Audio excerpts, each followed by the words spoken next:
Hey, what's going on, everyone? As I'm bouncing my head over here to my own music that I wrote because I love that piece I of. do it every I time. love that piano Da-da, piece. da. Have you listened to the whole piece yet? I don't know Did if you I have, did you I ever played send it it to me? before.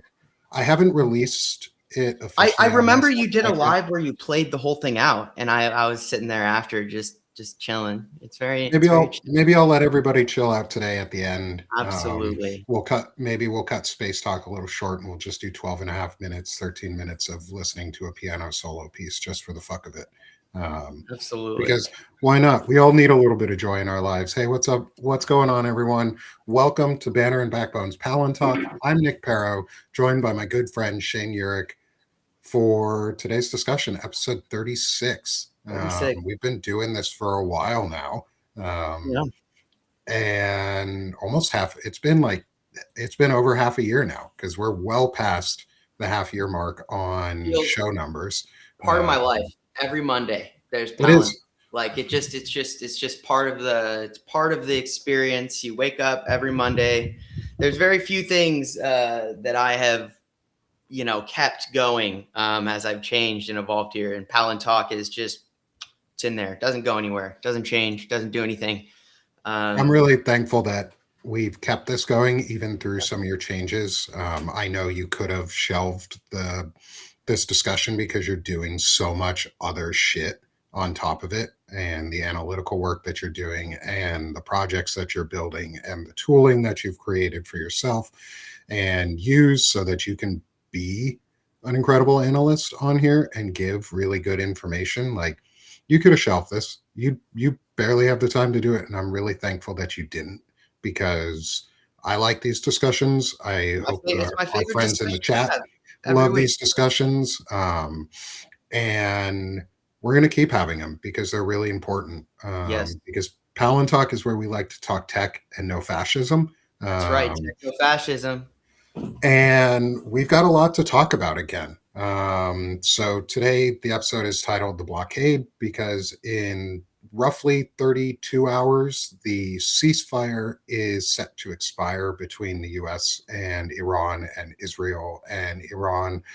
And that ceasefire has been pushed to its limits anyways. I'm not sure it's been a terribly successful ceasefire. Yeah, I think it's cease, you cease, we fire was Israel's right. response. And then the Strait of Hormuz became closed, and It's crazy. the Crazy that now we're happened. blockading the Strait of Hormuz, and now we're taking oil tankers and seizing Iranian oil tankers. Great. And Excellent. here we are. And We here are. we are. No ceasefire. Our vice president, JD fucking Vance, fucked a couch and didn't do anything. He Ain't just that something? he and Steve Witkoff and Jared Kushner went to Islamabad and haven't done shit. They haven't done shit. In fact, they're probably going to make it worse in the end. 100%. 100% make it worse. So, Jared Kushner like literally grew up with BB visiting his house. Is this really who we want negotiating? Like, I mean, like, I just you can't make this shit up, you know. But nope. I will say, there's a lot happening kind of in tandem with the war right now. Mm-hmm. And since it is a little bit slowed down, there's been a little bit of opportunity, and I think it's pretty interesting. We're seeing all these warehouses go up across the country. I think that's pretty unreported. Oh, you mean all those ICE detention concentration camps that are going to live inside warehouses because we just have to we I just have actually to was. do it. Have you seen the Apparently video? we do. Apparently that's what we do, is we just make concentration camps in the US now, and we do them in warehouses because why not? But hey, we've got tariffs, we've got less product, more warehouses. That just empty warehouse plus no product equals concentration camp, according to these people. Which is why my back hurts and I hate the government. You can't see it because it's flipped, but you know, I gotta get you one of these, Nick. This is just like your mantra, dude. It's like, just up here at the standing desk, hanging in there Mhm. for everybody. We'll have to find you one and get it out to you. But Dude, hell yeah. um, And I, also, yes, Rachel, our friend Rachel Yes. in the chat, not Rachel from This Woman Votes, but another friend, Rachel, wanted to mention Evan Fields was fired by Lincoln Square today. And I knew about that because Evan and I are good friends. And we've been talking behind the scenes, and I saw what happened, and he went live about it today too. And it fits in again with all of this shit we're doing and all of the things we're talking about and the consolidation efforts that are going in and in place for quote independent media, which is really just legacy media rebranding itself Yeah. on platforms, because that's what it is. It's the same people and they're not giving back. And Right. Evan got fired because he called out a piece, and one of the board members at Lincoln Square decided that she didn't like what he had to say because he was calling out contributors at Lincoln Square for not platforming people, for not doing the thing that is promised, for not doing the thing that they were supposed to do, which is grow this community. There's millions of problems with millions of voices, and none of them are getting any of the information or giving any of it back. Yeah, and Evan was paid $200 a week, which I would love to get paid $200 a week right now for the work that I'm doing too. Yeah, for any, I love any stable is good, but yeah. And the fact that they profited so much off of the work he was doing and the articles and the things that have been like put out and his promotion of the company and the work that they do, that's pretty bullshit. Like that's fucking slave labor. Like took advantage of the work that he was offering, and that's some bullshit. Yeah.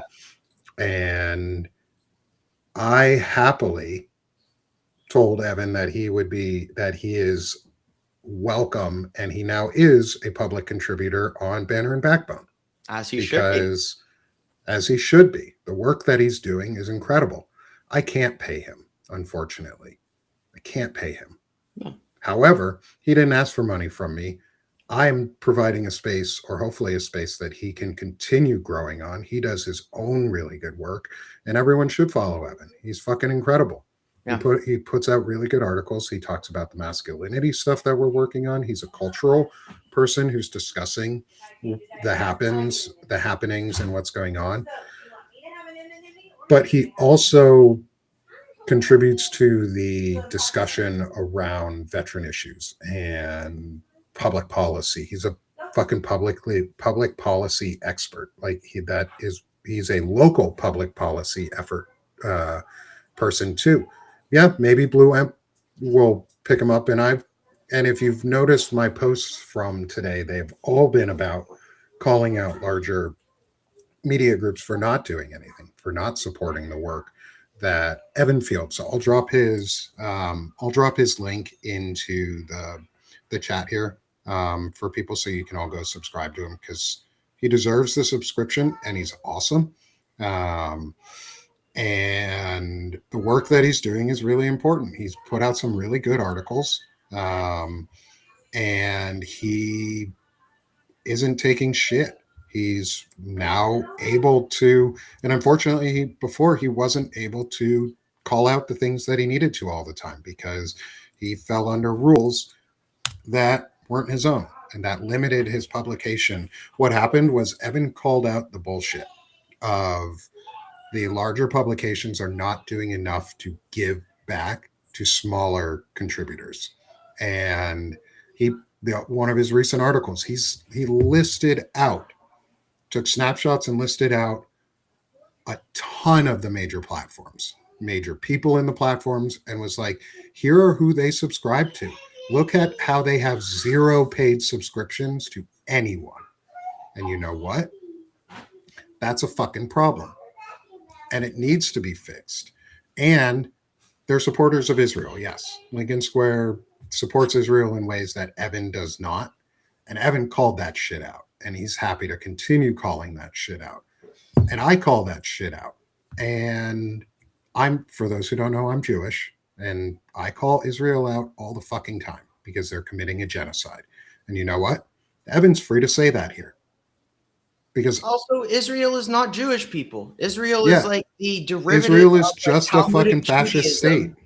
That like that it was like the one type of Judaism most Jews reject because it's like pretty fucked. It's like really fucked up. So like if you talk to a normal Jewish person, they're not going to be like, oh yeah, we're all Talmudic Jews. No, they're going to be like, they're fucking crazy and they don't represent us. And that's what happens when a singular government is captured by a religious zealot elite, America. So I mean, like Christian nationalism and Talmudic Judaism are the same thing. It's the same, two peas in a pod. Abrahamic fascism. Abrahamic fascism. See, like that's not Judaism, right? That's like saying like, oh, it's the whole argument like, oh, all Christians are Catholics. No, there's plenty of Christians who don't want anything to do with like a organized religion, who have their direct relationship with God and are great people who don't go around forcing their fucking opinions on everyone else, right? Like there's plenty of Catholics that were raised Catholic, but aren't really part of that whole culture anymore, but choose to believe that way. Like that's normal. Like it's like you can't equate a person with an establishment. The establishment defines more so, if you want to look into an establishment, the people who are supporting that establishment are going to be the people you want to be worried about, not the people who would fall under the blanket group that establishment represents, right? Like it's just the whole, like, it's just a stereotype. Like all Jewish people are Israeli. No, like they try and get everyone who's Jewish to do a trip to Israel so they can brainwash you and get you to join the IDF.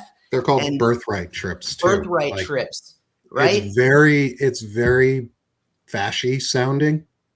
It's your birthright to go to Israel. No, it's fucking not. No. If it's my birthright to go to Israel as a Jewish person, it's a Catholic's birthright to go to Israel too, because they have holy sites there. It is Muslims' birthright to go there too, because they have holy sites in Israel as well. Yeah. If we wanted to actually solve this problem, we would make Israel a pluralistic state for all of the Abrahamic religions to have a safe place to accept everyone else. Yeah, they would have to accept all the Abrahamic religions, which includes Islam, Judaism, and Christianity, Catholicism and Christianity, all as one, because they're originally the same. Y'all are all descendants of us Jews. So that being said, Zionism, and somebody put it in our chat too, which was really nice to see, and I think it was, Evie, thank you for putting in this chat, is people keep blurring the lines between anti-Semitism and anti-Zionism. It is okay to be critical of Israel.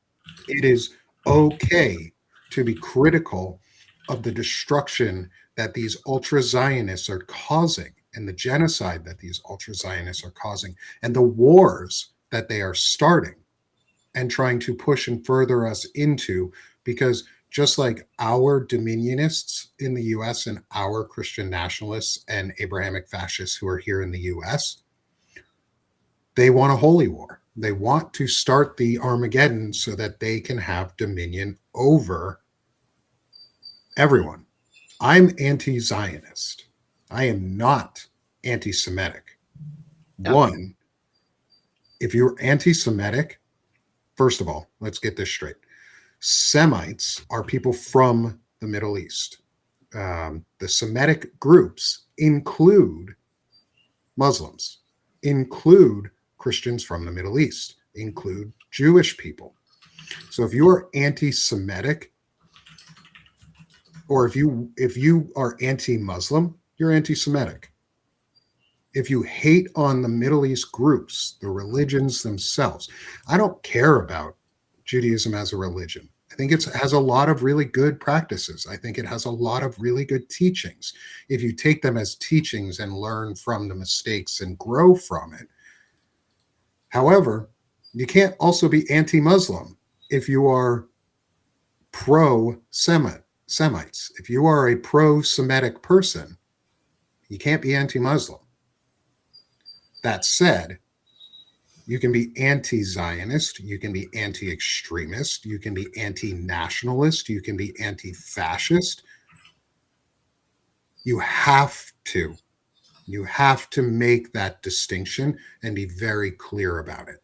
And it's okay to make the distinction and say, I support Jewish folks. I support Judaism as a religion, just like I support Christianity and Catholicism as religions, just like I support Islam as religions.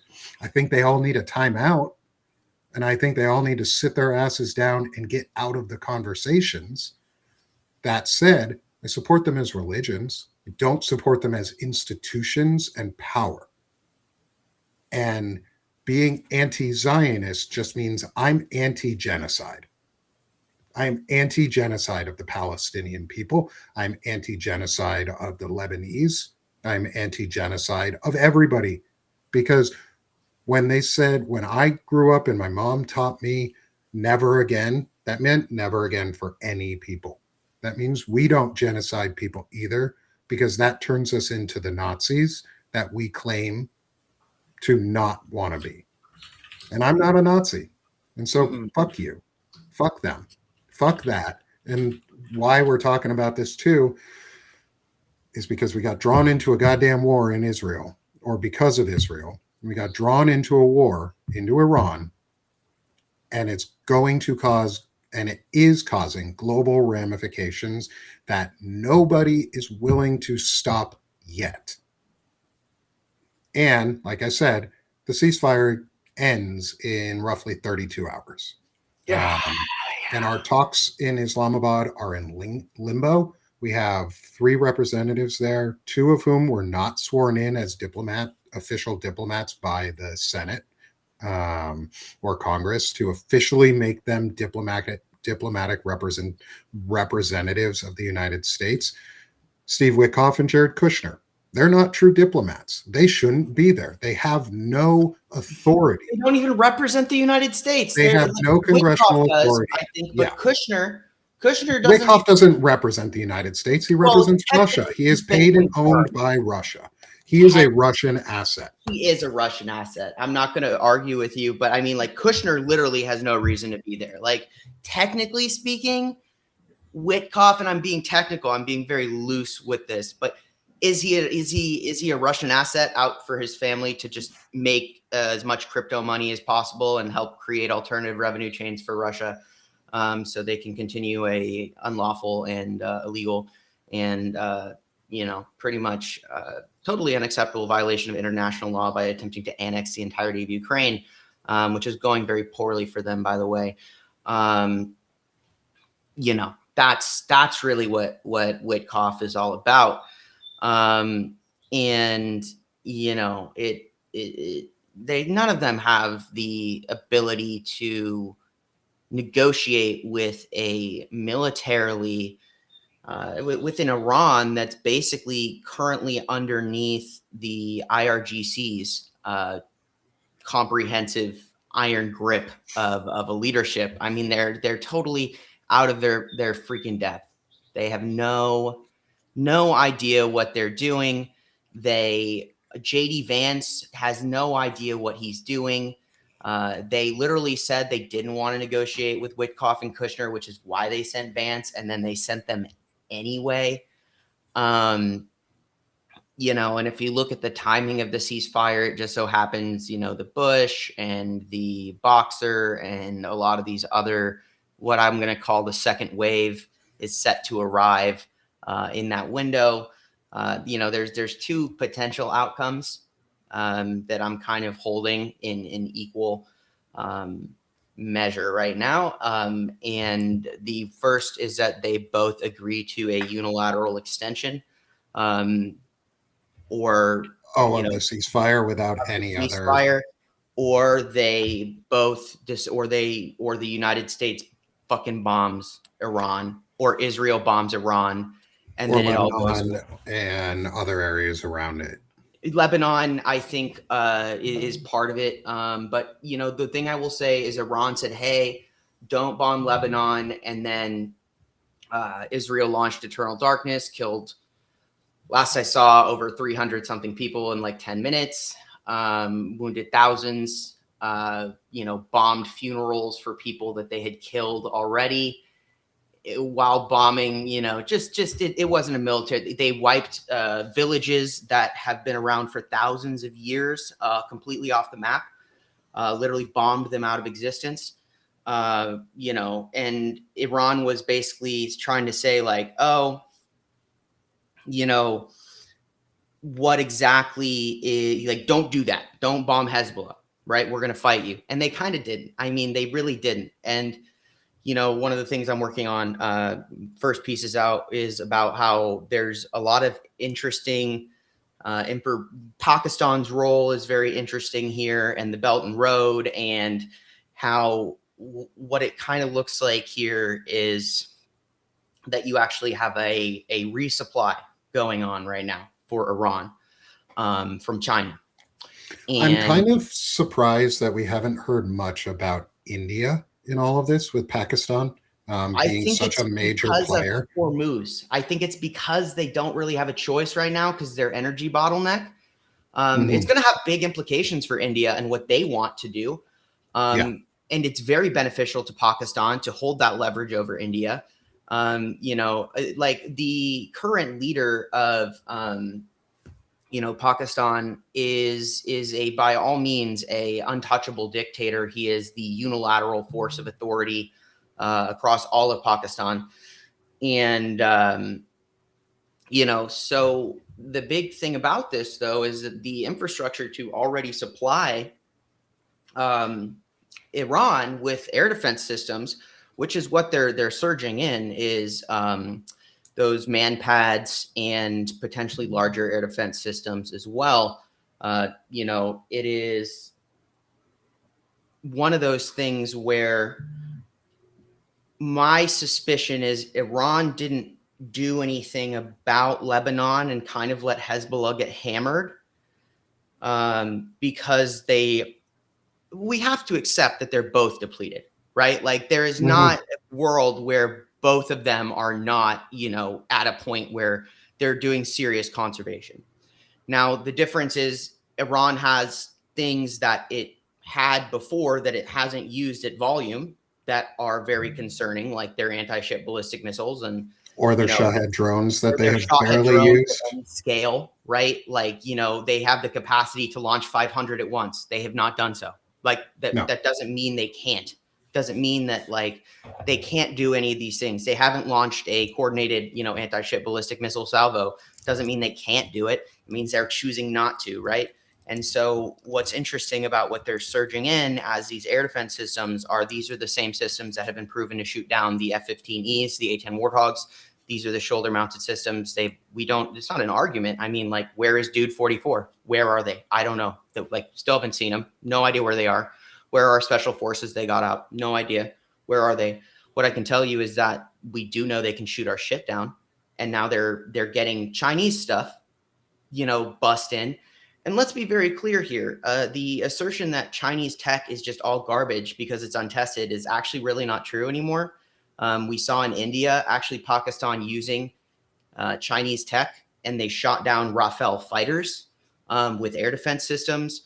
We have proof that it's quality weaponry that can take down Western weapons platforms. This is not like a situation. So, and the claim was originally, and I've not verified this, but it's worth noting that Iran claimed that the air defenses they shot down were Iranian, a new type of Iranian air defense system, which means that we're bringing in a system that we're going to say medium confidence, moderate confidence here that they have their own novel system. And now they're bringing in a tested Chinese system that's capable of shooting down Rafale Western fighters. It's one of those things where this is, and what are they surging, right? You've got the Bush. They refuse to bring the sailors on the Ford home, which disgusts me. It is absolutely disgusting that they refused to bring those sailors home, especially after their bunks caught on fire and they lost all their belongings and they're sleeping on the floor. And they still refuse to bring them home. They're not, there's a reason they're doing what they're doing, and both of them are waiting for this second wave. So the reason I say the ceasefire might be extended is because neither of them are ready. Iran needs more weapons from Pakistan, and the United States wants to accumulate more forces so that it feels confident in doing whatever it's going to do next. Don't know what that is. I don't know what they think they're going to do. There's not really a lot of options, particularly if our special forces that we hid in Iran is out of the game. I had been wondering forever why those guys were there. Also, good comment about rations, where they're actually rationing on ships. Yeah, I heard about that. Like, executed operation, and they don't even have the logistics to support the operation they're running. Like this is like we talked about. You lose wars on supply lines. Correct. War is won and lost on supply lines. If you don't have supplies and if you don't have maintenance, you're fucked. And guess what we don't have right now? Is a supply line. We don't have supply lines, and we don't have good maintenance. And we can see that. We can see that because the military reflects its leadership in its professionalism and its ability to act with purpose. The military is really good at being a direct reflection of what its leadership looks like. And right now we don't have any. We have absence of leadership. We have fired all of the good leaders who would have been able to execute a proper war if this was one, and not just a Zionist attack to, start a holy war, because that's what they've said it is, and that's what they believe it is, and that's what some of the commanders have been talking about to their soldiers, is this is a holy war. Mm-hmm. The U.S. military is a reflection of its leadership, and its leadership sucks. Its leadership is a drunkard who... It's been purged. It's been purged, and the leadership of the military right now is under the direct control of an alcoholic who is an addict. And addicts have one thing in common, is they lie. So they lie about their addictions. And they lie about how they are feeling and who they are and what they're doing, because they're not ready to process any of that trauma or accept and move forward. And Pete Hegseth is a liar. He is a known liar. He is a known abuser, and it reflects in the quality of our military and the quality of the actions. And no, I don't believe in this war. Just like I said, we can separate anti-Zionism from anti-Semitism. We can separate anti-war from pro-troops. I support our troops because so many of them signed up so that they could get ahead in life. They didn't sign up to go to war and die. That's a misnomer.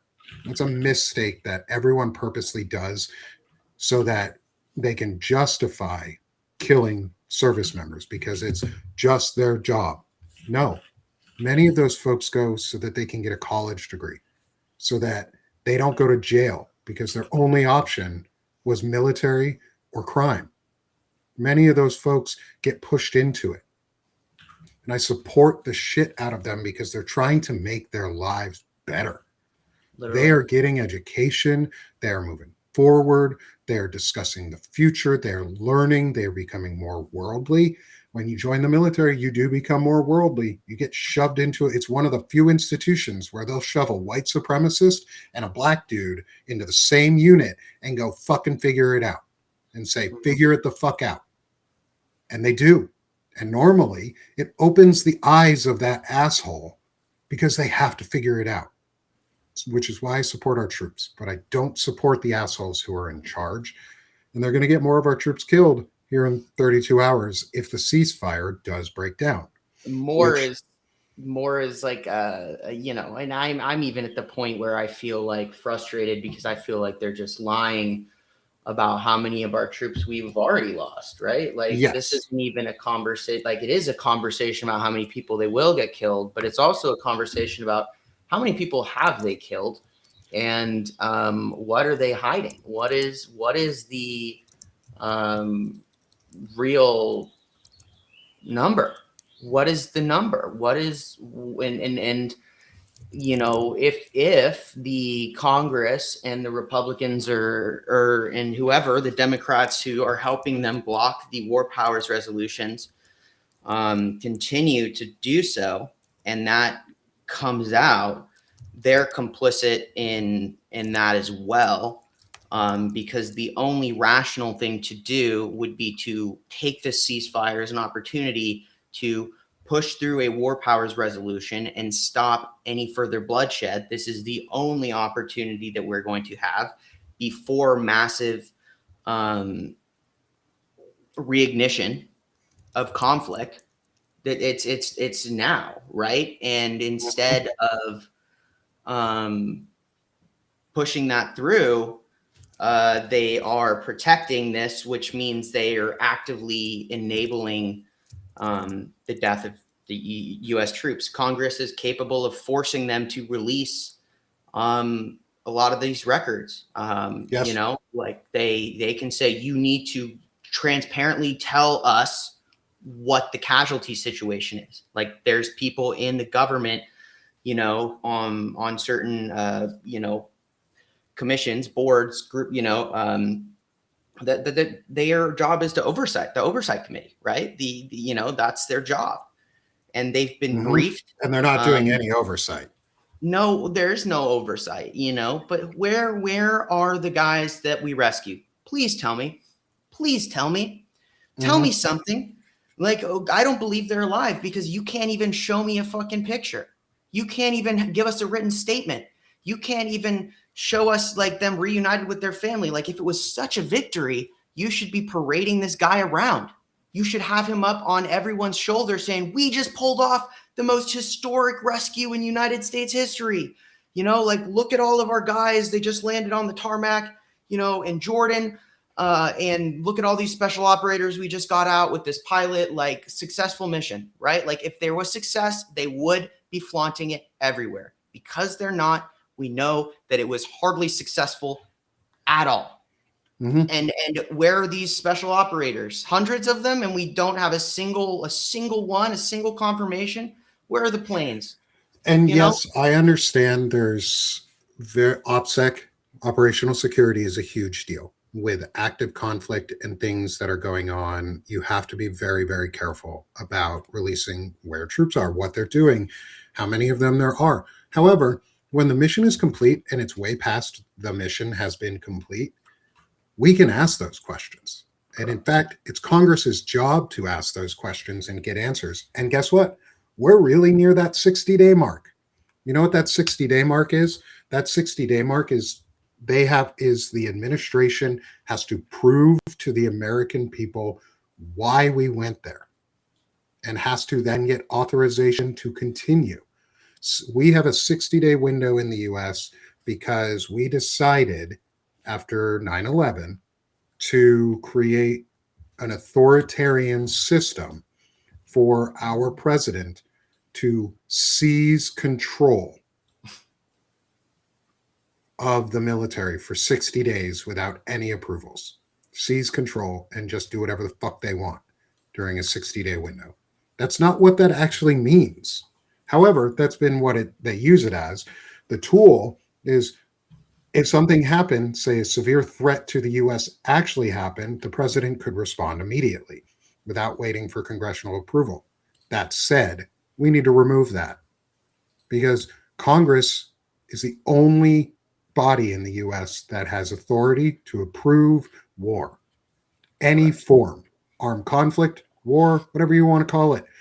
Congress owns the right to funding. That is their job, to appropriate funding for the US and create new laws. Job number one, appropriate funding.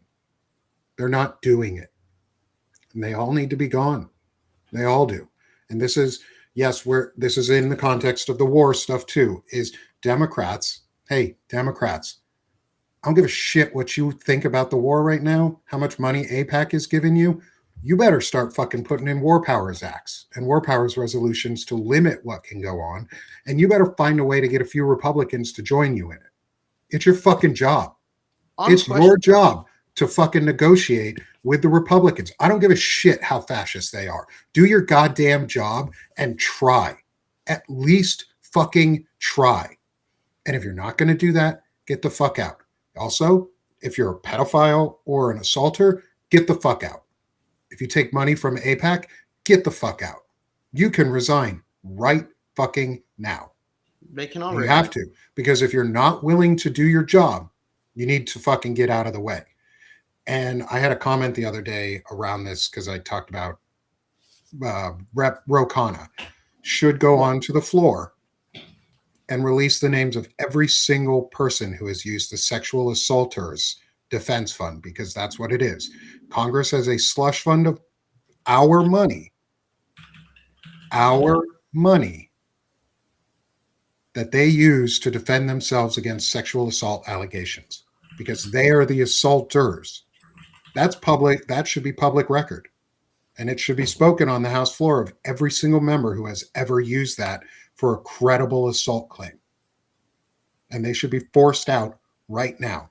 And someone asks, if we do that, won't that break a quorum? Yes, it would. But you know what breaking quorum in the US would mean? If enough people left Congress right now, we would need to hold snap elections. We would be required under the Constitution to hold snap elections and special elections.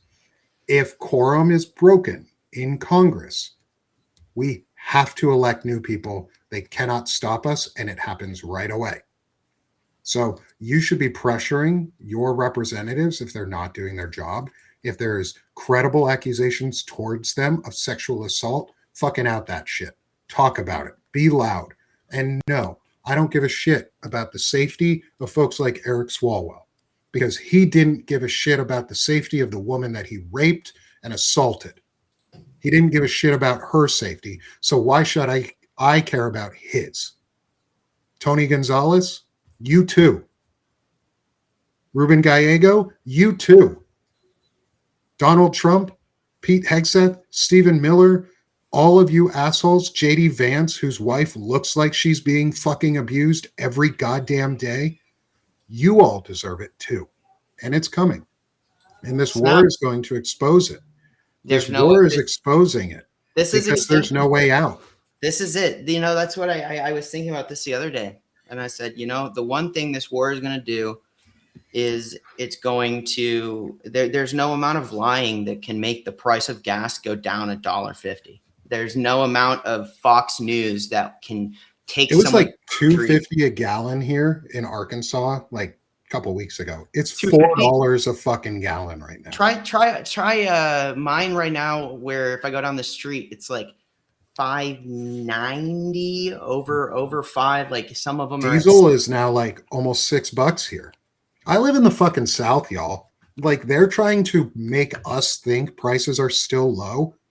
$4 a gallon in the South for regular fucking gas is so goddamn expensive.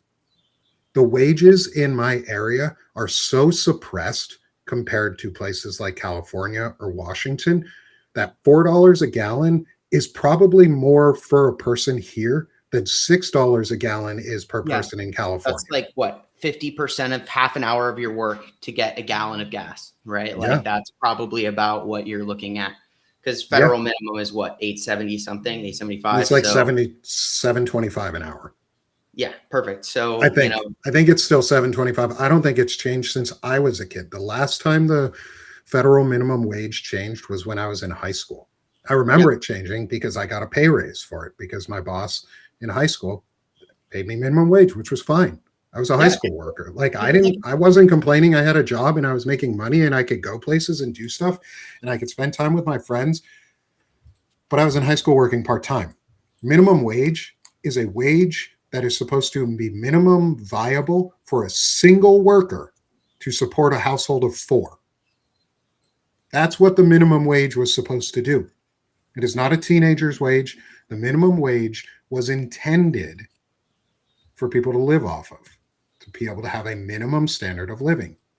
It's And that's $78 never gone in up. California. Yeah, I feel like All of that money that has been stolen from it and taken out of our minimum wage and our profits as individuals has been put into the profits of companies like Palantir and other tech giants that are fueling this war yeah. so that they can make more money. Because the end goal here is to militarize the industrial industry in the US and the manufacturing industry in the US because they know it makes money and they want to build drones. But guess what? Can't build all the drones when the Strait of Hormuz is closed because that's where a lot of the sulfur comes from. And Oh y'all yeah, fucking so need that. no one's talking about that, and I was telling You folks brought that up last week or the week before, and I wanted to retouch on that. Like, Shane, talk about that because the Strait of Hormuz is closed, which is 30% of the world's fertilizer comes out of the Strait of Hormuz, and a not to huge mention percentage of sulfur. all the plants. And so I was saying forever ago, because the beginning of the year, they come in, they put in controls on silver, a lot of essential metals. This comes after the April controls where they hit antimony and pretty much germanium, all of the essential kind of like tech chips and whatnot. So that's when they started. It was immediate as second he levied tariffs. And then through 2025, by the time we hit the first couple months, then came the silver, steel tariffs, that kind of stuff, doubling down on the antimony. So we haven't been able to produce weapons for probably 7 or 8 months, not at scale. What the sulfur, and what I was saying is that they're going to wait until maximum impact. So they're going to wait until the next control is going to get the most impact. And this is strategic because now they're still trying to figure out basically, well, we just expended all this stuff and we were supposed to force a certain outcome by now. And that outcome was supposed to give us leverage, and that leverage was supposed to give us, what we needed to get out of China, right? Like, regardless of if Israel started the war or not, the secondary objective is absolutely how do we leverage this to get control over China, because we need to figure out how to leverage China. And instead of being the ultimate deterrent and a display of U.S. dominance and power to keep them from wanting to take Taiwan, China is sailing 3 aircraft carriers simultaneously for the first time in world history. This mimics what the United States, that's supposed to be our form of dominance. Instead, they're sailing 3 carriers around Taiwan. This is where you have China in a position to funnel weapons straight into Iran during this ceasefire through a pre-built Belt and Road Initiative infrastructure that has been under, this is just the map that they've built to create a situation where you could oppose the United States and not be destroyed. Iran's hurt, but the message is not that, of course Iran's going to get hurt, but Iran is still Iran. Iran will persist after this. Iran will exist. Iran will have stronger trade relationships with Pakistan and China than it did before. And all this has served to do is demonstrate that the GCC alliance with the United States did not work out in the favor of the Gulf monarchies. They are now economically degraded. They will not be nearly as dominant a force in terms of energy or anything like that. They have repairs to do. And where that sits is, well, China's going to come in as soon as it's over, and they're going to help rebuild Iran, get everything packed up very quickly. They opened a corridor, and that's what I was referring to in this article, where they're actually, the first shipment was on, it was like 2 days before the blockade was announced, frozen meat, right? That's why I called it frozen meat and air defenses, because, the demonstration there is if you can just have a overland pipeline, the blockade is totally irrelevant. Doesn't matter.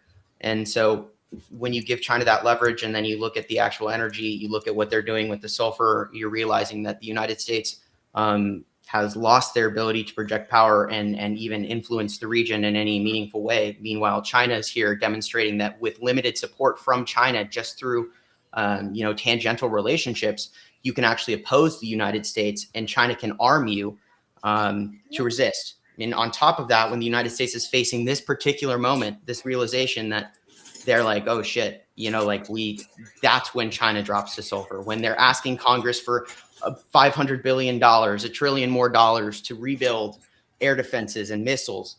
And, I don't think the American people get it. I don't think the world gets it. I don't think the think tanks get it yet, that it doesn't matter what they say. It doesn't matter, and none of it matters because they can't build it. Words, a contract to order 500 missiles is not the same as 500 missiles. In fact, 5 missiles is worth more than that contract because you can shoot those missiles right now.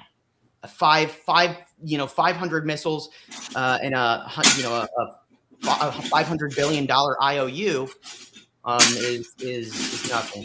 What's our sway in Africa? Like net zero. That's a full conversation on its own. I'll just give you one sentence. Africa's fucked. We've been fucking Africa for so long now. I'm going to get to the Sahel. I'm going to get there.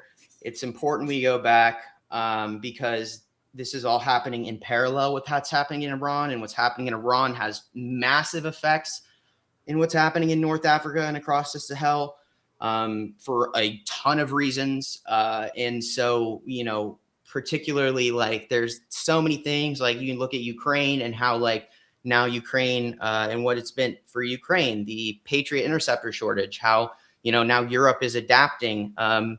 It all matters. And what I will say is that the last oil tankers, they arrived last week. That was it. So, they take forever. They go something like 12 knots. I mean, it's they crawl. So it takes months when they leave to actually get where they're going.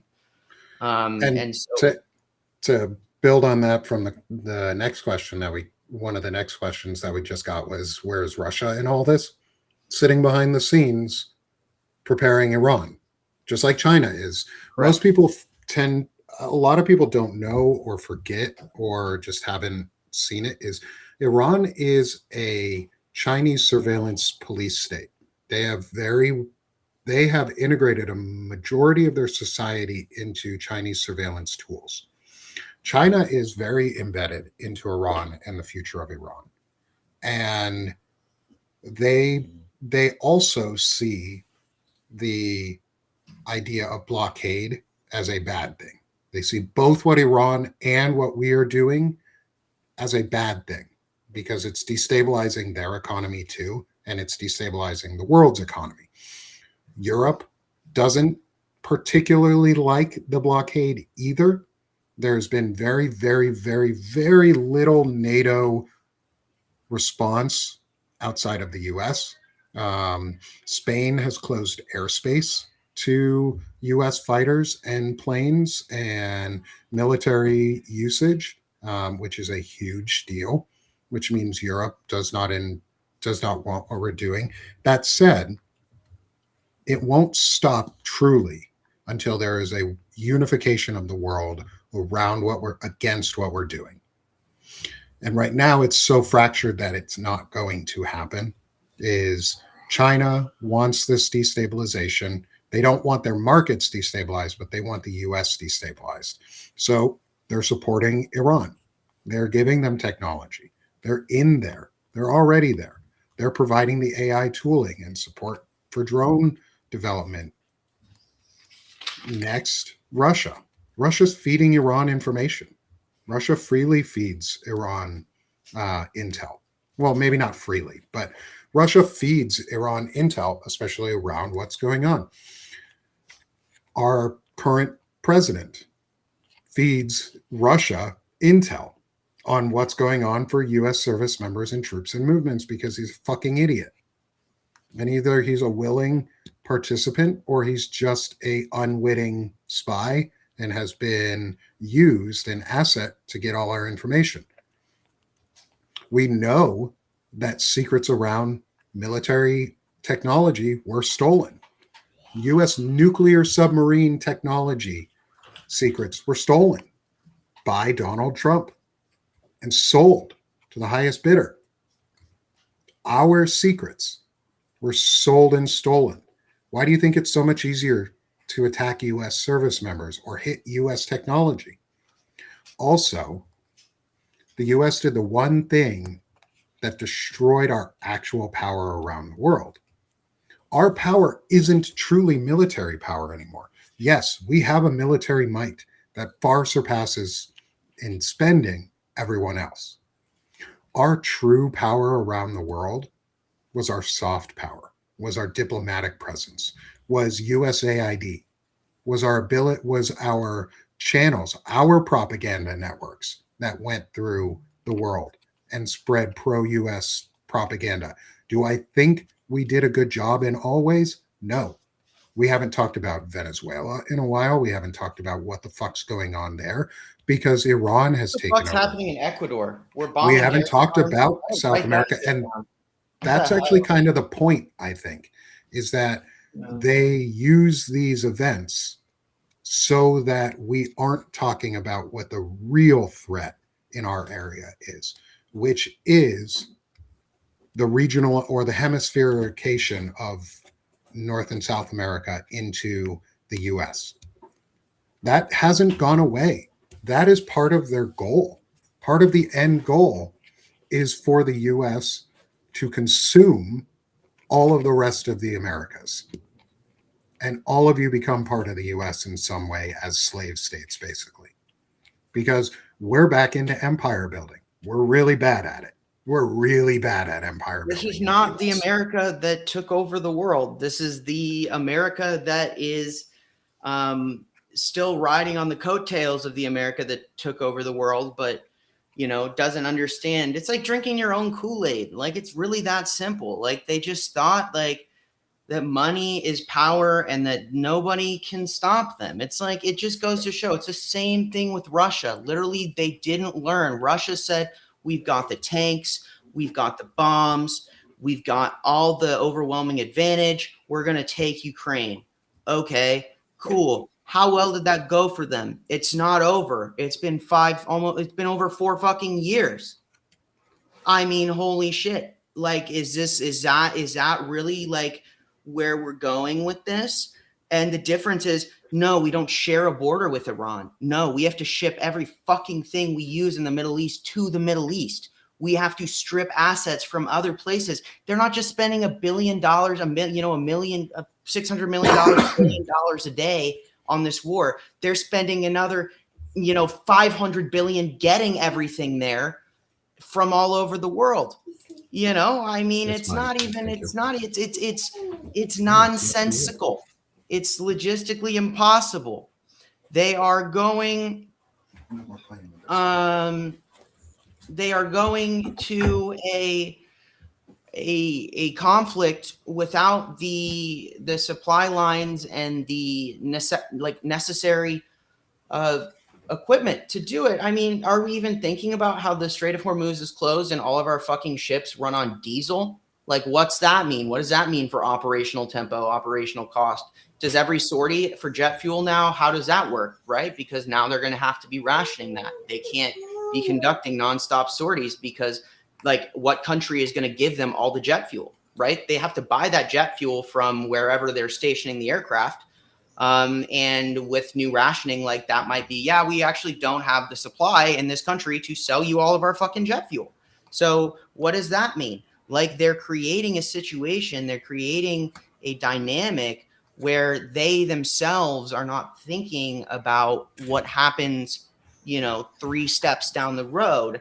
They're thinking about what happens right now. And this is what happens when you have Pete Hegseth calling the shots, because he doesn't think about the actual outcome. And he fires people who tell him that he shouldn't do that because it's not going to work. He doesn't like that. He needs to be the smartest person in the room. He has an ego. He is an alcoholic. He has no sense of self-pride. It's all about putting other people down.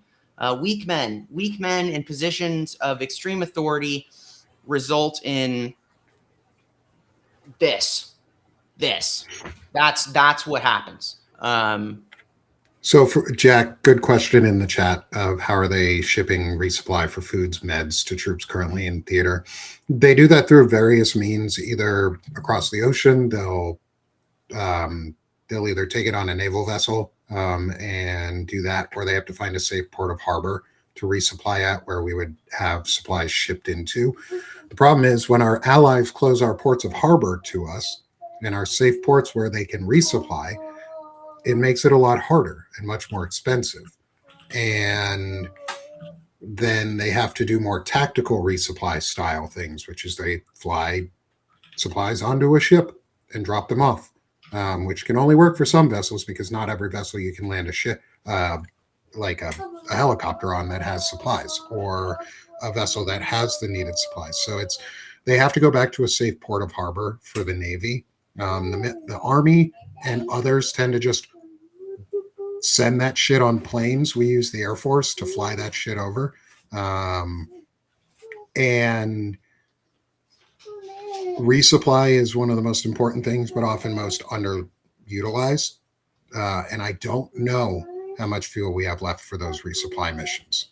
That said, I have an idea on how that could be ballparked, but I don't know if there's really a realistic way to confirm it. There is ways to ballpark it, right? Because the force posture, who was there when. Shit like that takes a long time to figure out because you have to get all the different elements. I did write it down because that's a good question. So good question. And it's things like that we need to consider, right? Like the interceptor shortage. That's kind of been pushed out of the narrative now, but Iran's not shooting at us, so we're not getting blown up. So they're not talking about it. Not until tomorrow.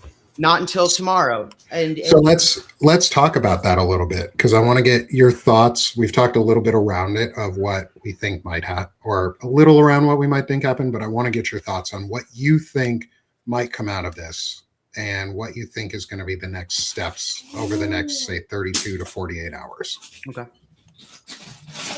Yeah, I mean, so I kind of alluded to this, but I kind of have two scenarios, right? I think that either gets extended or something happens. Pete Hegseth is talking about bombing power plants. Their strategy still stands.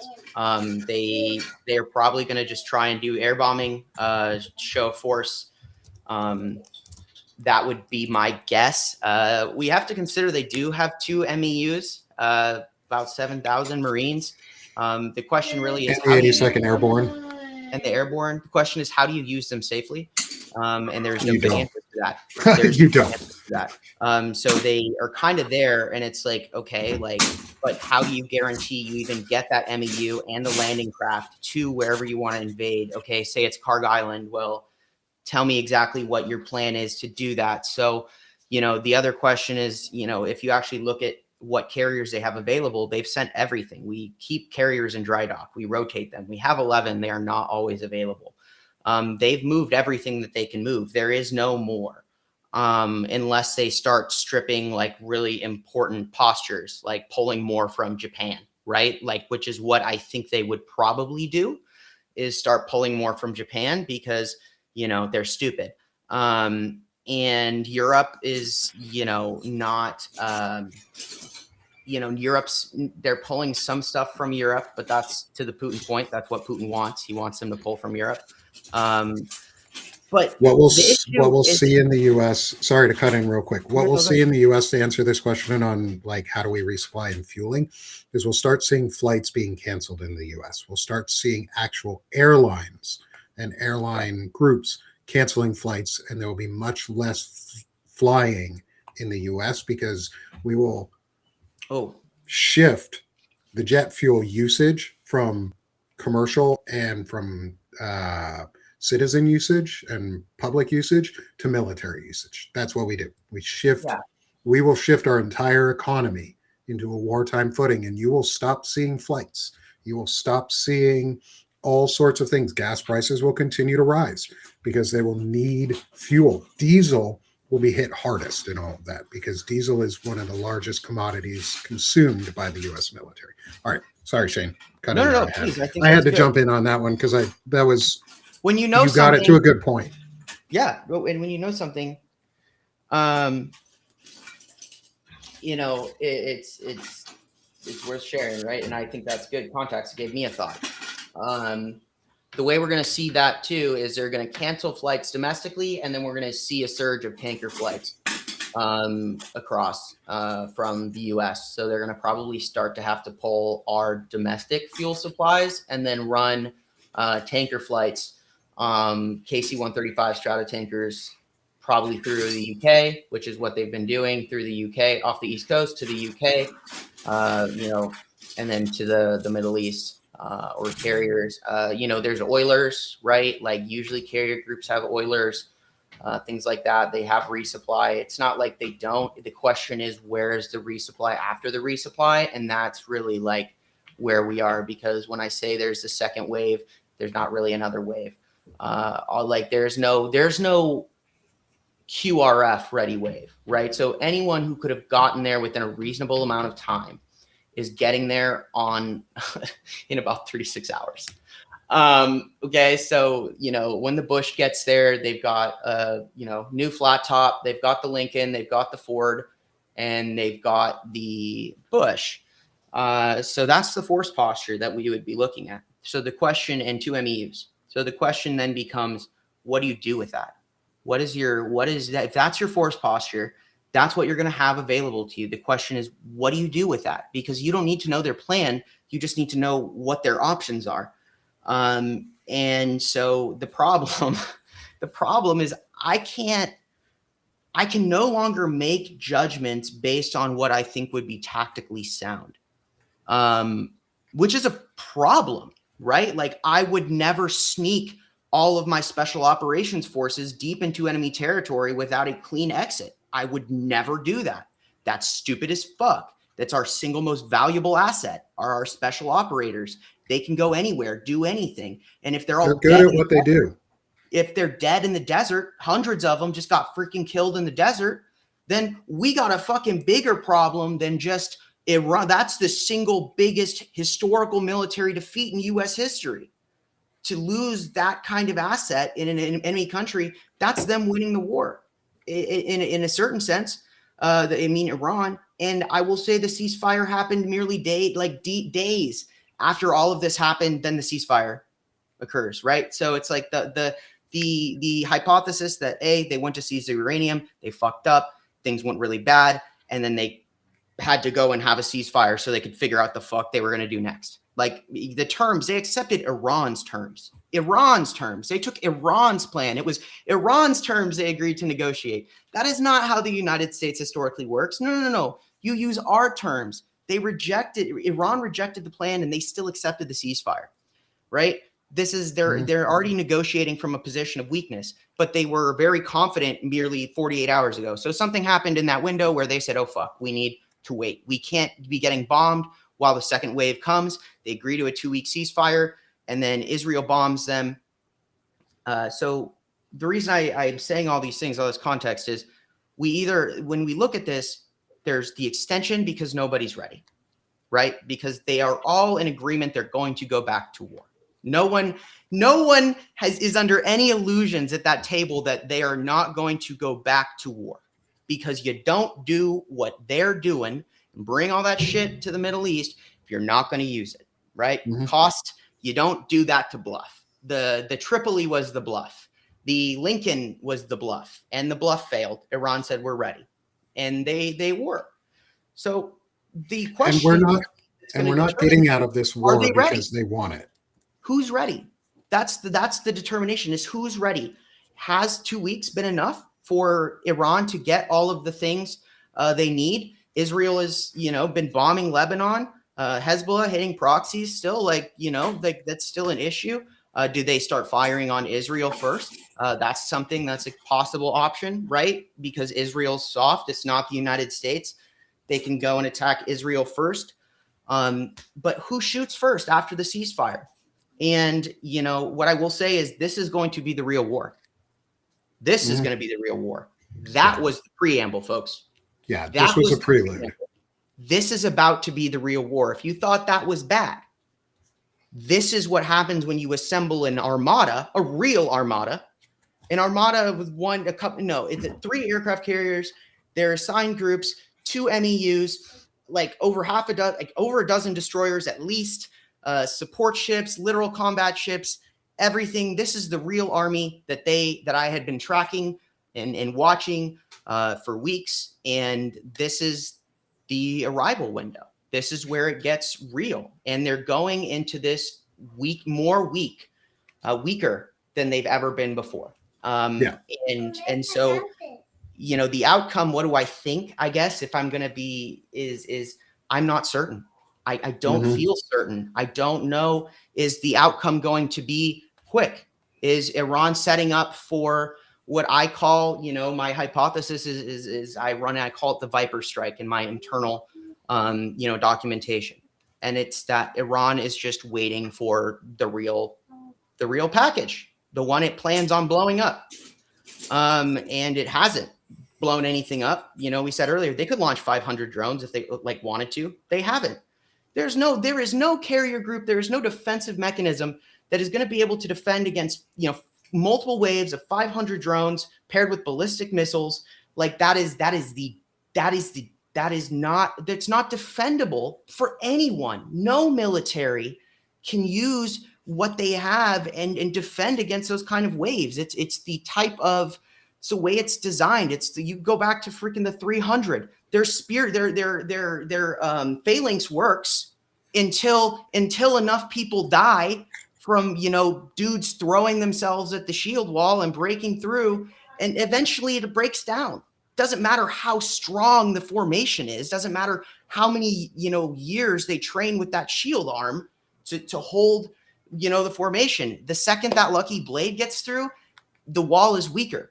And once the wall weakens, and then another blade gets through, and another blade gets through, that's the weakness of the Aegis platform. That's the weakness of the entire U.S. defensive doctrine. Is once if it's designed to be impenetrable, and it suddenly is penetrable, you don't have the doctrines and the protocols and the plans for, we just lost 2 of our Aegis spy radars. Now we have multiple tracks, more tracks. We have ships. We have troops in the water. We're not built for chaos operations, which is what they're about to go into. Is chaos. Well, I'll push back just a little on the military is not built for chaos operations. The U.S. Army is founded on chaos. Would you say this chaos? Would you say they're no, not this chaos? So the military itself, Chinese general, I believe it was at one time, said the only military they would never want to fight against is the U.S. because they don't know what we're going to do next, because we're the only military in the world that allows its service members to have a say in operations, because we have command structure and we have mission command and everybody knows the mission. And so we are organized chaos as a group. The military itself is organized chaos. That said, they thrive in organized chaos that they create, not chaos that is created by others for them to respond to. And the only way we survive on that type of, or respond to that type of chaos, is we have to have good leadership who understands it, who understands how to move through chaos and create our own kind of chaos, because war is chaos. That's it. War is chaos. A good plan works until the first bullet is fired. Right. It's no plan survives first contact. Yeah, right? No plan survives first contact, which is a bit of a misnomer, yes, because a lot of plans do actually survive first contact if they're executed properly when you have good leadership. Take our special forces guys. Those folks execute their missions really, really fucking well. Almost every single time. Really well. They're really well trained. They know what they're doing. They know how to control the chaos that they're in, and they know how to create the right kind of chaos. But again, they're only good at that because their leadership is also good at that, at giving them direction and purpose. We don't have that. The direction and purpose for this war. And here's my thought on what I think is going to happen. I think you had a great breakdown of what you think is going to go on and how things are working. I believe that if, and this is an if we do not extend the ceasefire, there are 2 options in my mind. Is they're going to extend the ceasefire and they're going to keep trying to negotiate without any progress. Right. And it's just going to keep hurting the world over and over and over again until somebody finally takes, some other groups around the world, the global community, finally step up and sanction the shit out of the US until we United stop States. it. Yeah. That's how we get out of it. Is the global community needs to sanction the shit out of us. And yeah, it's going to fucking hurt here in the US. We're going to feel the brunt of it. Us, the people. And we need to, because that will shift the populace in the States against what is going on. That is what we need. We need a population shift against this, because the only way we stop it is if enough citizens step up and go, nah, fuck that. And enough service members step up and go, nah, fuck that. I'm a conscientious objector. Guess what, service members? You can be a conscientious objector to a holy war started by another country so that we can gain dominion over the rest of the world. You can be a conscientious objector against that.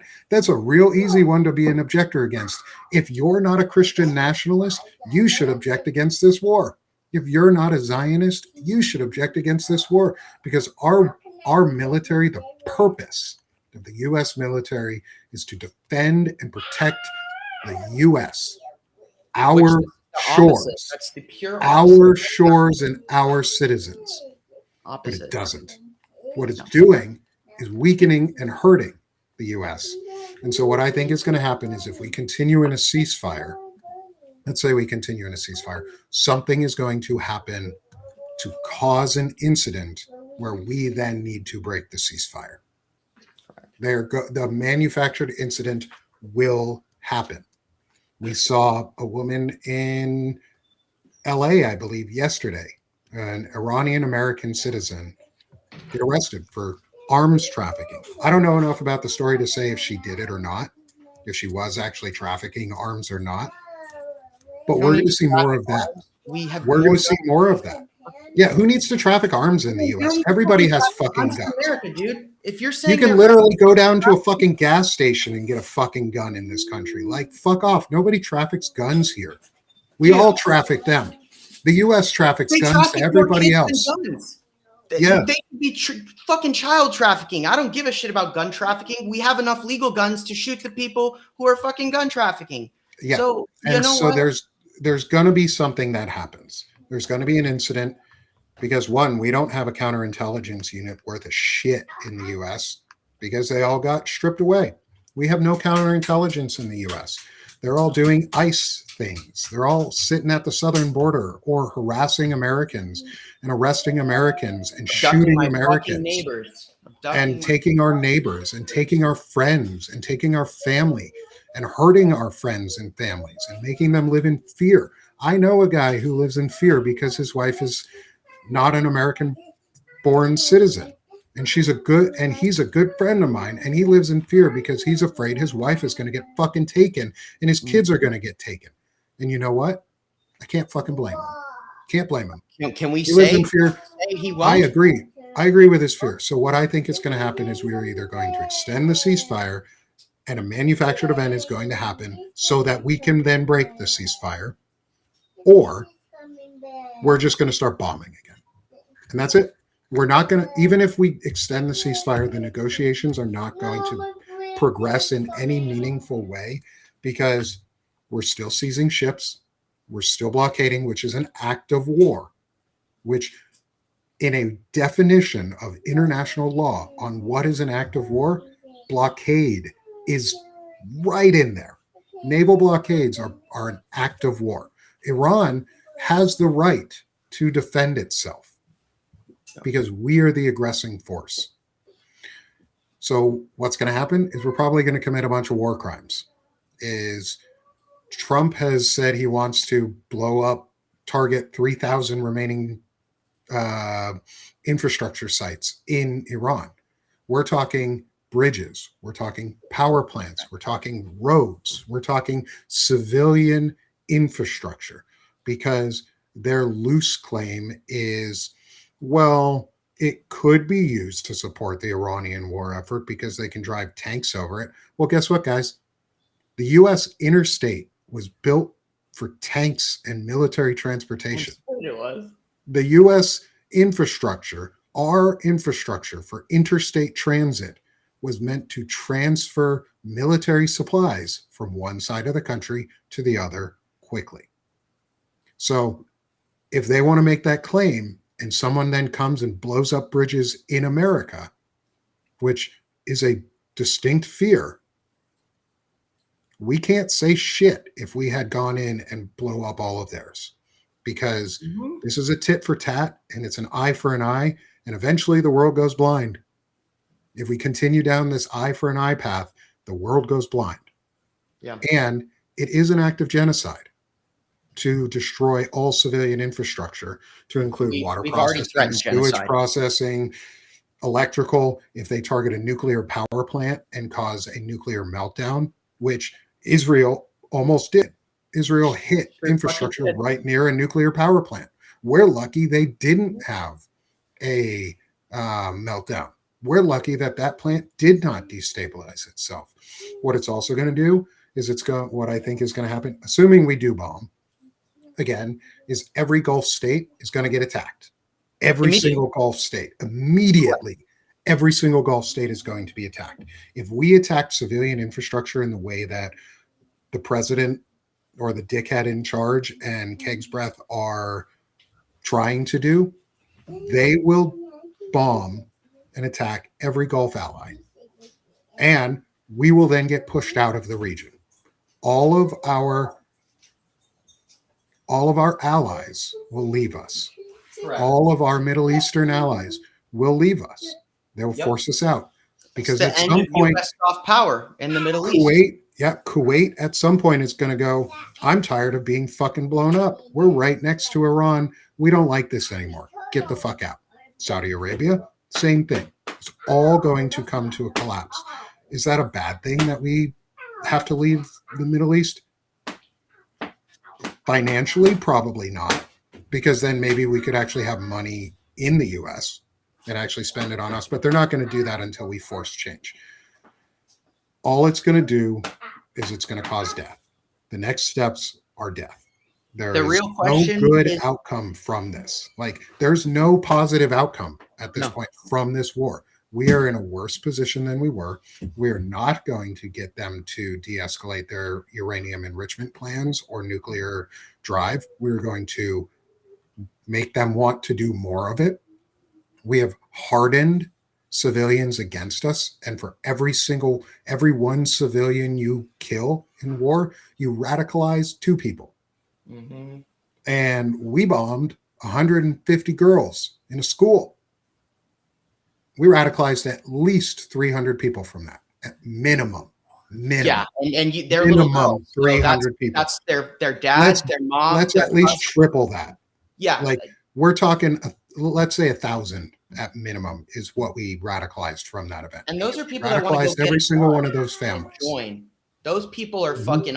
They're signing up, right? Like this is their Pearl Harbor, folks. Like, everyone's like, oh fuck. Anyone who was on the fence is like, well, the U.S. was saying they wanted us to do regime change, but now they're killing our kids. So I guess I'm going to pick the lesser of 2 evils right now, because at least the regime isn't, which is crazy to say because they're like, they were also bombing and slaughtering their own people, but like the enemy of my enemy is my friend, right? And it's like, that's literally where it's at. I think, and the one thing I would add, I think I agree with you, is that do we survive that first response from Iran? Do we survive that barrage that they're setting up? We've given them 2 weeks to set up the response.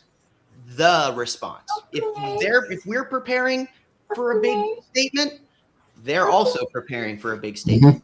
And the last time we made a statement and they made their first statement, it went very poorly for us. And they blew up all of our fucking bases and billions of dollars of radars and forced us to redistribute a bunch of stuff. So take it off, dude. That's the difference, right? Like that. Are they even ready for that? Or is Pete so focused on making his D-Day a reality that, he is, and this is, I think, a unique factor is Pete is very clearly aware of the fact that his legacy depends on the outcome in Iran. That he is either the guy who destroyed the United States military, the biggest loser in the history of military in ever on Earth, the man who took the modern Roman Empire and marched all of its legions into a fucking kill box and got them neutered. That's his legacy unless he wins. And he's not thinking about what's rational or what's good for the troops. He's thinking about his legacy right now. And that's one of the most dangerous things about all of this is it's all his ego. This is his war. It's his war as much as it's BB's war, but in particular, he knows if he fails, he's the scapegoat. He's going to the Hague. It's him. It's not Trump. It's not Bessent or Nutland or whoever. It's him. And it's also, Chris, thanks for making sure that gets put out there too. Pete's legacy is anti-gay, anti-LGBTQ, anti-women, anti-black, anti-minority. That's his legacy. His legacy is white supremacy. His legacy is dominionism. And Pete knows this. And they won't end this war for anyone who is under the delusion that we are going to stop fighting in this region or eventually cease these hostilities. Okay, if we cease these ones, say tomorrow, in a month or two, we're going to be back. Because the whole heart of this entire regime is a dominionist ideology that we need to have dominion over the Americas and the world. And to do that, we must start the Armageddon, which has to take place in the Middle East. We must destroy that area to clear the path for the Jewish people to rise to heaven after they get massacred, because the Jewish people have to die for this Armageddon to come true. Because that's part of it all too. They don't care about Israel. They just want the Armageddon. They want dominion over man. They want dominion over the US and the Americas, which is why this war will not stop. And we are in a state of war until we have a new regime in the US that can get us out of it. Because this regime, the only goal they have is dominion. And to get that, we have to go to war. We have to destroy the Middle East. They have to do this because that is their goal. That is what they are driven by. That is Pete's philosophy, is dominionism. Yes, it's also pro-rape. It's pro-pedophilia. It's pro all of the awful, inhuman things. That's his legacy, and he doesn't care. He wants that. He's encouraging that legacy because the entire regime is built on a legacy of dominion and dominionism. And so that's where they're leading us, and that's where we're going to go, and that's what they want. So do not expect, even if this ceasefire is extended, for this world war to end. The regime needs this war. No, I understand. I'm not saying all Israelis want this.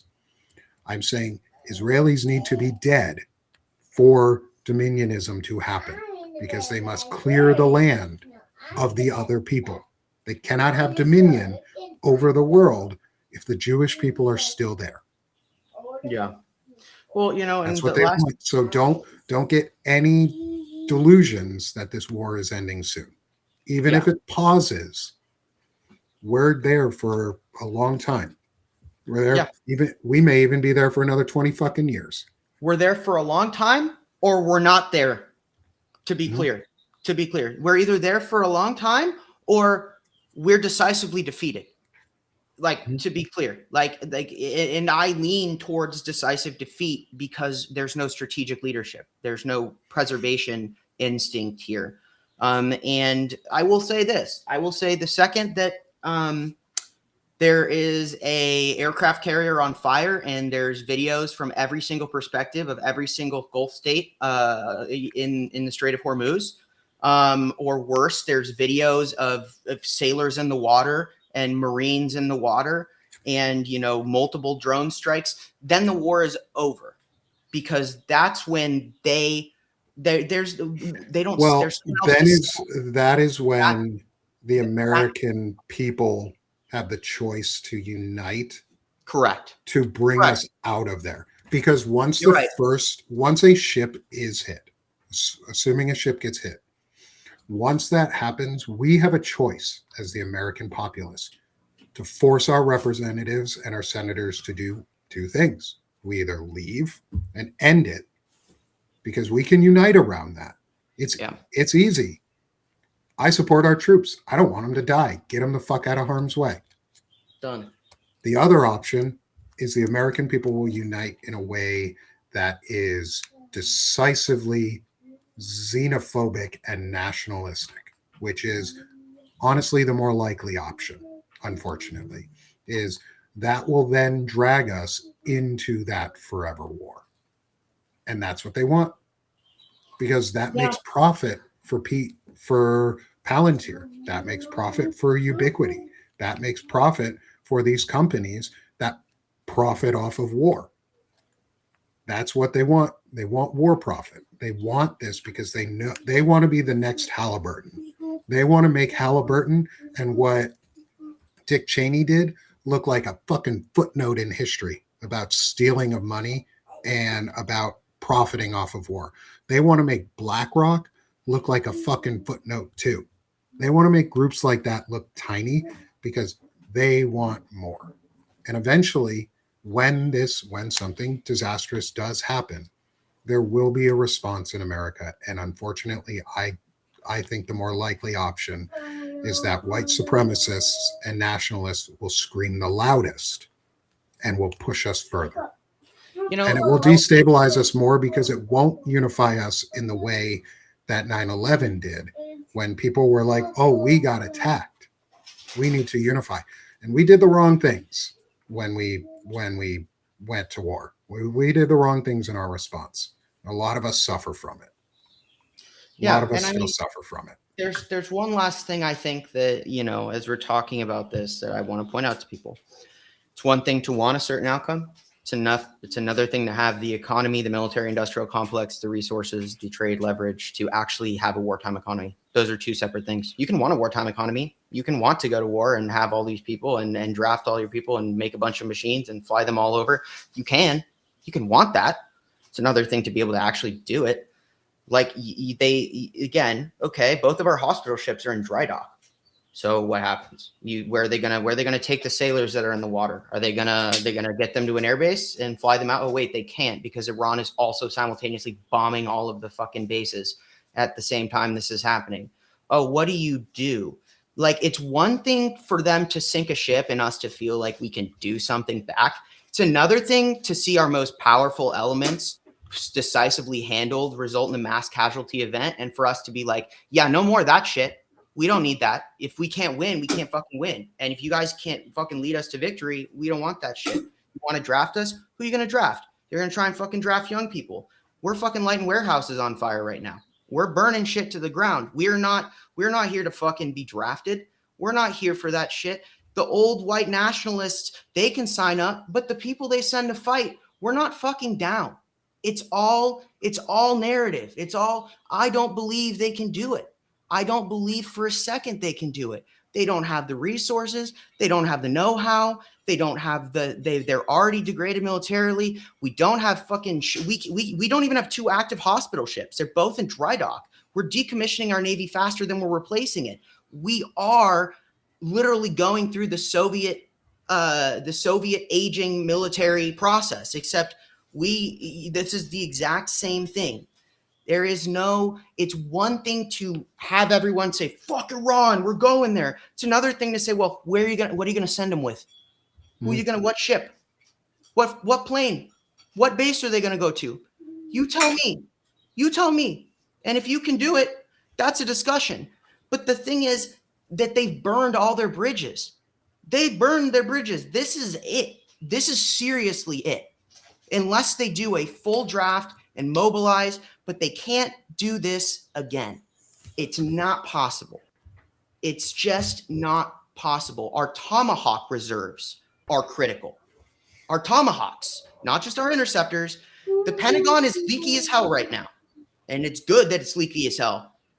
But what we're seeing is that we're not ready for another war. This is why China is supplying them with everything right now, because this is it.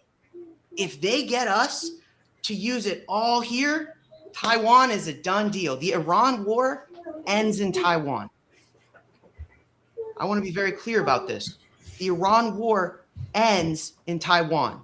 It starts in Hormuz, but it ends in Taiwan. And that is the truth about it. The truth is the cultural element, everything you just said is correct. From a cultural standpoint, absolutely. I agree. Hey. From a technical standpoint, from a supply chains perspective, if they're already hungry on the ship, how are they going to feed the next wave? You know? So I think you're right. I think that in their minds, that's the outcome. Like for them, it's like, even if we get blown up, but like they think one step ahead. And it's why they suck, because they think one step ahead. They're incapable of thinking about cause and effect. And that's the net reality is you've got the social aspect dialed in, but like the other thing is like, okay, I don't understand. There's no ground to stand on. You can have aspirations to fly, but if there's no ground for you to launch yourself off of, you're not going anywhere. You need to start somewhere. You need a fucking floor. You know? There's no floor. So all right. We have reached our hour and a half point, dude. We did it today again. I'm gonna shift us over here to our end scene, which is let's promote the shit out of ourselves. Is come support Banner and Backbone. Come help grow the network. Be a free subscriber. Be a paid subscriber. It doesn't matter. Become a subscriber with Banner and Backbone. If you like Palantalk, become a free or paid subscriber. If you like hearing Shane and I talk, there's over 300 of you here on Substack with us. Like, thanks. Thank you all for being here with us. We really appreciate all of you for being here every week, coming back. There's a huge crowd of y'all that come back every week to listen to us. And I cannot thank you enough for the support that you guys provide and the contributions you have made to us and to help grow this platform and sustain this platform. So please come support Banner and Backbone and support the growth of the platform itself so that we can do more of this. We can get better and actually maybe send some money to Shane's way so that he can get paid for the work that he's doing. And so that I can get paid more for the work that I'm doing, which is fine that I'm not doing a lot. I'd rather be out here just talking to you guys, but come help us, come support us so that we can grow. Shane, how about you, my brother? I still got to get your new logo. Because your new one is awesome. I'm a disaster. It's not. No, you're good, brother. I'm a disaster. So yeah, guys, if you want to come and support me over at the Firebrand Project, I got a pretty cool article series coming out. I gotta get the other 3 parts out before they start blowing up each other because it's about the ceasefire. So that's something I'm working on. Got reports, getting ready for kind of the next wave here. So we're in a little bit of a down period because I do suspect things are going to get really. You're going to be busy as shit over the next couple weeks. And I did it for like 41 days and it almost killed me. So we're going to do it a little bit smarter this time than slogging my way through it. So we've got, a lot in the pipeline there. And so if you guys want to, support what I'm doing and, make sure I'm ready for the gauntlet that is to come so I can keep you guys up to date with everything. That would be a great way for you to support me, free, paid, as well as you can go to the Buy Me a Coffee as well, which is on my profile. It's a good way to make a direct donation if you're not able to do like a monthly thing, but you want to give a couple bucks. It's a way to help out. So anything you guys can do to support really means a lot. It helps me out, helps me be able to continue to do this work in a time where it's not easy to, pay for everything. And I do appreciate the fact that it means more to me when you guys support me with that money, because I understand what sacrifice that is for you. That is not a easy decision to make. So, thank you guys so much for all of your support. And definitely, if you haven't read Frozen Meat and Air Defense, air defenses, you should go and read that article, because it's a trip. It's a trip to see just kind of all the stuff that's going on, and to see all the architecture and the geometry, and how all these things are already kind of in motion. And it gives you a lot. It's going to give you a lot of depth and perspective about how, like, no wonder these guys are getting smoked. Like, they're playing checkers in a room where everyone else is playing 40 chess. Like, that's just the way it is. So it's about putting together all those pieces. And doing that. So, come support me in any way you can. As well as Sharon mentioned, Canadians get charged a lot more on Substack if you subscribe through the app. So if you want to support for cheaper, I recommend going online or subscribing there. And there's other options as well. Like, at least in my case, buy me a coffee.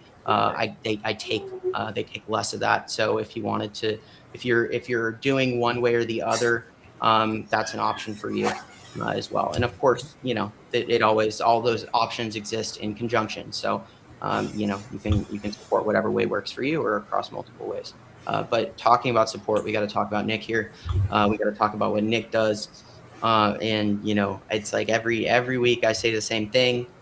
Nick is doing the right work at the right time. He's focused on the things that other people tend to let go. He's making sure we stay human in a time when it's really important to stay human. So please go and support Nick's work, and his commitment to making sure that we stay people, and look at people and view people as people, and just setting an example for being a good parent, being a good man, and bettering yourself every day. So go support Nick. He's my favorite guy on Substack. No fluff there. So make sure you guys go and support my friend. He deserves Thanks, man. Thanks, man. And yeah, come support me here. It's at Sick of This Shit Publications. That's my main home. We do a ton of discussion around chronic illness. I'm a disabled veteran. I live with disabilities. I am a person who has a ton of them. And I've made a community around me of folks who also have disabilities and who want to talk about them and create a space that isn't quite political, but is focused on us. It's for us. It's a community.